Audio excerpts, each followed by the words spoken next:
Myshkin starts his monologue with the words, as to life in prison, of course, there could be several opinions.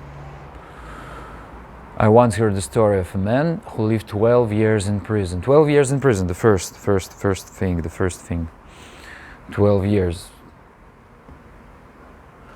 I have been in my life for 12 years only in one place. That place was school. And it was not one place. We went to school, we went home, so 12 years living in one place. Dostoevsky writes that Myshkin says that that man had fits and attacks of melancholy, then he would weep, and he even tried to commit suicide. I like this place where Dostoevsky writes, his life in prison was sad enough, of course sad enough. Your only acquaintances are spiders and trees that grew outside the grating. So I had better tell you a story of another man I met last year. There was a very strange feature in this story. Strange because of its extremely rare occurrence. This man once had been brought to scaffold with company with several others, and he had had the sentence of death by shooting passed upon him for some political crimes. 20 minutes later, he was reprieved and some other punishment substituted, but those 20 minutes, or maybe even at least a quarter of an hour, he lived in the certainty that within 15 minutes he must die. He knew that for sure. I was very anxious to hear him speaking about his experience. I even inquired of him what he felt and what he thought. I wanted to imagine. I want now to imagine, what does this mean when you know for sure that your life will end soon.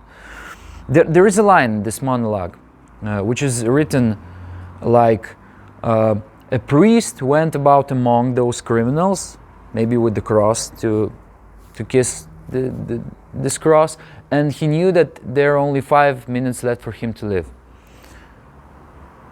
And I'll try to recollect this situation. So, he said that man, I knew that he remembered all the accurate details of this situation, of those last minutes that seemed to be last minutes, and he will not forget a single iota of this experience. He said that 20 paces from the scaffold where he had stood to hear his sentence were 3 posts fixed in the ground. 3 posts to fasten the criminals. First 3 criminals were brought to the post. They were with white tunics dressed up, and they were with white caps drawn over their faces, so they could not see the rifles pointed at them. Then a group of soldiers took their stand opposite to the 3 posts, each soldier to one post. And my friend was 8th on the list, so therefore he would have been in the 3rd lot to go up. Then the priest went about among them with the cross, and he realized that maybe it's 5 minutes, it's already 3.5 left for him to live.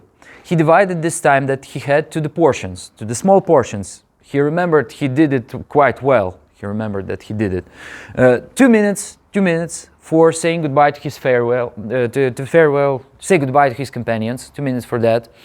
2 minutes for thoughts about himself, about his life, about his career, and 1 minute for just last look around. He remembered that it seems to him that there is such a big amount of time for him to live that there is no need to think about that last moment. While having farewell to his companions, he recollected that he asked one of them some very useful everyday question, very simple, maybe what was the name of your mother, and or maybe what was your favorite dish. Why that guy is dressed up like this? I don't know, something very stupid, very, very simple, but he was very interested in the answer. Paradoxical way of thinking. And then he, that was that moment when he had to think about himself after he said goodbye. He knew beforehand what will he think about. He wanted to decide one question once and for all.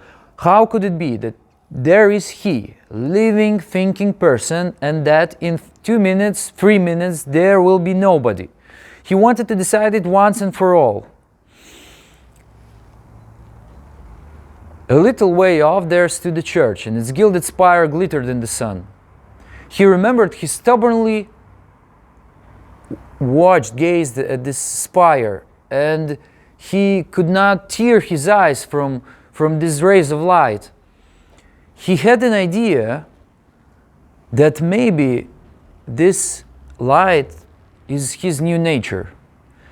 Maybe in 3 minutes he will somehow amalgamate with this light.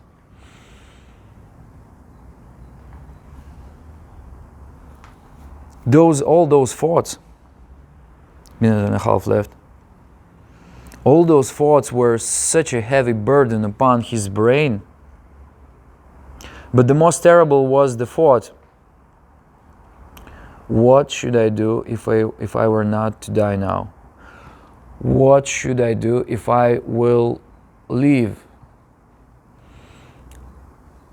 What an enormous wealth of time, and all mine, and how I would count up, how I will grudge about every minute that I have, so not to waste a single instant. All those thoughts were such a heavy burden upon his mind that he wished everything those soldiers just to kill him, and all these terrible feelings and thoughts will stop.